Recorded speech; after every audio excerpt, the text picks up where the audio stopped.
Welcome to Robert Kiyosaki's The Business of the 21st Century. Robert Kiyosaki is recognized internationally as one of today's leading financial experts. The author of the best-selling Rich Dad, Poor Dad, his books have been translated into 51 languages in 109 countries and sold more than 28 million copies worldwide. Robert has spent his life educating people on how to attain financial freedom. Now, through this special video presentation, he explains why network marketing is indeed the business of the 21st century and how you can take advantage of its opportunities to create the life you desire. Hello, I'm Robert Kiyosaki. I'm the author of this book, Rich Dad, Poor Dad. I want to welcome you to the business of the 21st century. For those of you who may not be familiar with this book, it was published in 1997. It was a self-published book, and it went all around the world, and in 2000 it made the New York Times bestseller list. It was the only self-published book that made it. And at the same time, a woman named Oprah Winfrey called, and I went on her show to talk about Rich Dad, Poor Dad, and voila, suddenly I was a famous individual. So today this book has now sold approximately 25 million copies in 100 different countries and 50 different languages. So today, Rich Dad, Poor Dad is the #1 personal finance book ever written. So Rich Dad, Poor Dad is a very simple story of my two dads. My real dad was the head of education for the state of Hawaii. Great guy, PhD, like I said, head of education, smart guy, but he also ran for lieutenant governor of the state of Hawaii as a Republican. Unfortunately, he lost, and he ultimately died poor, so that's why I call him my poor dad. My rich dad, on the other hand, didn't finish school, but he ultimately became one of the richest men in Hawaii. So he was my best friend's father, and starting when I was just the age of 9, my rich dad began teaching me about money and business and why the rich are getting richer and why there's this big gap between the rich and everybody else today. So Rich Dad is a very simple, true story about two fathers, Rich Dad and Poor Dad, tell their two sons about money. And it was my poor dad always said, go to school, get a job, work hard, and all that stuff. And my rich dad says, you'll never get rich doing that. You'll never be a free man. So that's kind of the differences. But if I would show you a diagram of the differences here, is that in financial education, this is very simply the difference. Because there's no financial education in our school, most people do not understand financial statements. So this here is income, expense, assets, and liabilities. And the reason my poor dad was poor, it was very simple. Because he couldn't read a financial statement because he don't have financial education in school. He was financially illiterate, although a PhD. And my poor dad always said, our house is an asset. And my rich dad said, your father may be well educated, but he can't tell assets from liabilities. So very simply, my rich dad said to me, assets, whether you work or not, put money in your pocket. So when a banker looks at your financial statement, the banker looks at this and says, oh, you have assets and you're putting money in your pocket. And if you look at your house, it's really a liability because every month it takes money from your pocket. Now I can hear people say, well, it's, I don't have any debt on it, but still every month you have insurance, you have upkeep and expenses to it. So very simply, the reason I'm a rich man today was I knew the difference between assets and liabilities. And I get richer and richer because every year I add more assets to my balance sheet here. And so that's one of the biggest differences. And as my rich dad often said to me, he says, son, my banker has never asked me for my report card. My banker wants to see my financial statement because it's your financial statement that shows how high your financial IQ is. How smart are you with money? If you're very smart with money, the banker will give you as much money as you want because you know how to make money with money. If you're not very smart about money, all the banker will give you is a credit card and a home loan. So those are some of the differences between my rich dad and my poor dad. And if you stay tuned, you'll find out how you too can create assets instead of liabilities. Because if you're going to survive in the 21st century, you need more assets than liabilities. The next thing I want to cover with you is one of the most important lessons my rich dad gave me, and it was called the cash flow quadrant. And what my rich dad explained to me is that there's 4 people in business. One are E's, employees. S stands for small business, self-employed, or specialist. B stands for big business, and I stands for investor. And the thing of note here is that most people who go to school are programmed for the E and the S side. For example, it was my poor dad who always said to me, son, go to school so you can get a nice, safe, secure job. And so my poor dad wanted me to be an employee. And since the time I was a kid, get a safe, secure job, steady paycheck, and benefits. Okay? I didn't want to be an employee. And I said, Mom and Dad, I want to be a rich man. And I fight with my dad. So my mother finally said, son, if you want to be rich, my mother was a registered nurse. And she said, if you want to be rich, the richest people I know are doctors. So my mom wanted me to come over here, be a specialist or a small business person. I said, there's only one problem with that, Mom. Doctors are really smart. And she says, you got a good point there. I'm not going to be a doctor. So I went to school. I have a Bachelor of Science degree. I can drive ships and I can fly planes. I flew for the Marine Corps. But I've never used any of that education because I wanted to become a business owner. So it was my rich dad who basically said to me, become a business owner and learn to be a professional investor. So one of the big differences here between these people is that it's called taxes. See, in 1943, in the U.S., the federal government passed a law that said employees had to pay tax before they got paid. So when you get your paycheck from your employer, you open it up, and voila, the government's always taken a sizable chunk of it.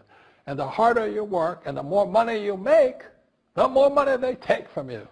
So that's why it's not that good to be an employee, because you can never get ahead, because the more you work, more money you make, the greater they pay in taxes.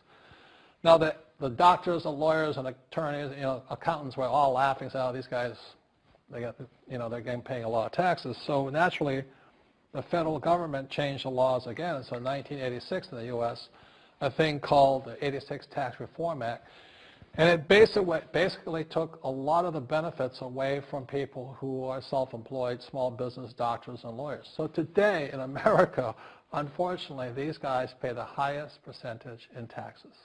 It is tragic. And a lot of people think they're investors, but what they're really doing is they're just giving their money to people like mutual funds, companies, and all that. So they're investing, but they're not really investors. See, the big tax breaks are on this side. The laws are pretty tight here, but this area is very, very gray. So by being a business owner on the right-hand side of the quadrant, you can make a lot more money and pay a smaller percentage of taxes legally. And the key word is legally. In the investor quadrant, it is possible to make millions of dollars and pay 0% taxes legally. But you've got to know the difference. So one of the beauties of business for the 21st century is it allows people to make the transition from the E and the S side to the B side especially. And so you can become a big business owner. And the difference between an S and a B, small business and big business, is most of these guys can't quit working. Most small business owners, if they stop working for more than a month, the business collapses. They don't really have a business. Most of these people own a job. So the beauty of business for the 21st century is it allows these people to make the transition to the B side so that you don't have to keep working hard for money, and the money can actually come in passively. Then once you have your business up and running, then I always recommend you then begin investing with your excess cash, paying less and less in taxes. And that's the reason the rich are getting richer. In this section, I want to talk to you about a different kind of quadrant. Years ago, I found out there was 4 kinds of people in the world. One type are people who must be right. These people know all the right answers. They went to school. They know everything. You can't tell them anything. This is not a good business for them because their minds are too set. Another kind of person is a person who must be comfortable. The house could be on fire, but they're still watching TV, eating a hot dog, watching what's going on in the world. These people are toast because the world economy is not coming back. The world economy has moved on. And people who need to be comfortable will probably be left behind. So the people who need to be comfortable, you probably shouldn't talk to them because you only make them uncomfortable. And they're probably not going to make the move because number one priority is being comfortable. Another kind of person is a person who must be liked. They want to please everybody. this is probably not the business for them either, because they want somebody else's approval. They want to be the good little boy or girl saying, I did the right thing, didn't I? You like me, don't you? And so they'll probably not be successful in the 21st century because they'll probably want to be liked by people who have to be right, and people want to be comfortable. All right, good, be comfortable. All right, you're very right. That's probably being liked. But the business for the people of the 21st century are people who must win. And that's where I am at. One of the best things I was taught in the Marine Corps and at military school, it's not how many times you get knocked down, it's how many times you stand up. When somebody knocks you back, what do? Oh, you hurt my feelings? You'll probably not be successful. The world will probably pass you by. Because as I said, the world economy is moved on. It's not coming back. So winners will win. But winning takes sacrifice. Success takes sacrifice. And these are the people who will do best in business of the 21st century. So when you're talking to people, about this business, you have to look at them and ask yourself, is this person really just going to be liked and they'll tell you what you want to hear? Or they're going to argue with you because they know all the right answers? Or they're going to get very upset with you for disturbing them? So what you're looking for in the network marketing business are people who want to win. People who know the economy has moved on. You'll find every race, gender, age, and background in network marketing. But what they really want to do is they want to win. It really is a true playing field in the world, but not for these people. These people will be left behind. Network marketing is for people who want to win because network marketing is the business model of the future. If you want the government to take care of you, then just keep doing what you want to do. It is possible for everyone to win, but the problem is you've got to commit to it. You've got to say, this is what I'm going to do. I'm going to dedicate 5 years of my life. You want to look at the leaders and say, those are the people I want to be like. Those are the kinds of people I want to hang out with. That's what you got to say to yourself. And I want to help other people do what I want to do and win in life. And that's why I support network marketing, because it really is the business for the 21st century.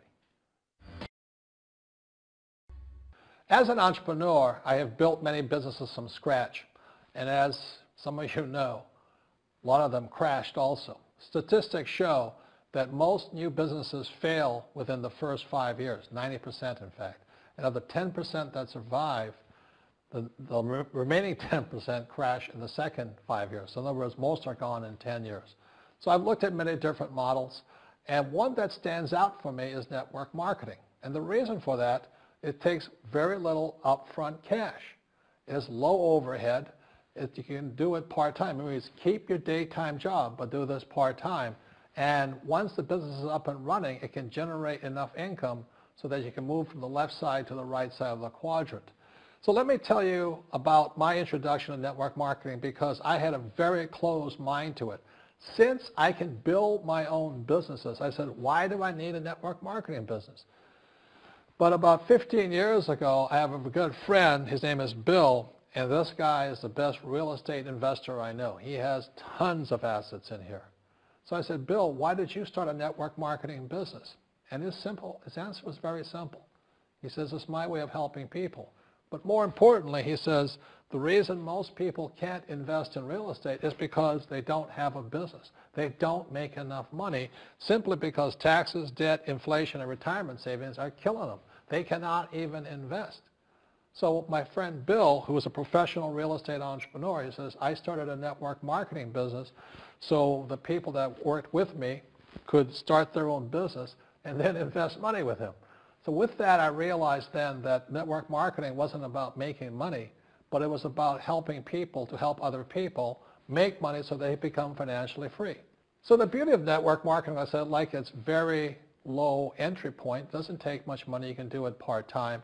And where you profit is in most big corporations is they spend millions, sometimes billions of dollars in advertising. So rather than give that money to advertisers, network marketing depends on building a network. It's called word of mouth, like you recommend a movie to a best friend. So really, the reason I support network marketing, because it's not about selling. It's about people helping people build assets in the asset columns, becoming business owners, and then becoming investors, rather than going through all of this here, which most E's and S's go through.